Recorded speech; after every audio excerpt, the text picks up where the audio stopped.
વડગામ જેવા નાનકડા ગામમાંથી અભ્યાસ કરીને 12મું સાયન્સ કરીને એક અધિકારી બનવાનું સ્વપ્ન જોઈ રહ્યા છો. એ સ્વપ્ન સાકાર કરવા માટે તમે તમારી જાતને તૈયાર કેવી રીતે કરશો?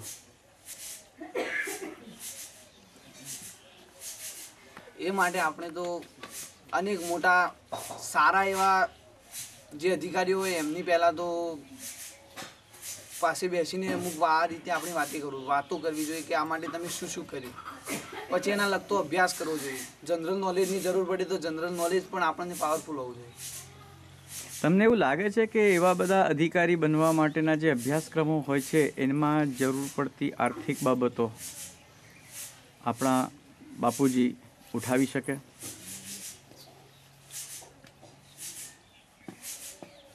એ અભ્યાસક્રમો કદીક મોંઘા હોય છે, એની ફીનું ધોરણ એટલું બધું ઊંચું હોય છે જે કદાચ આપણે મધ્યમ વર્ગના હોવાને નાતે આપણા બાપુજીને ભારે પડે એવું બને તો એ વખતે શું કરવું?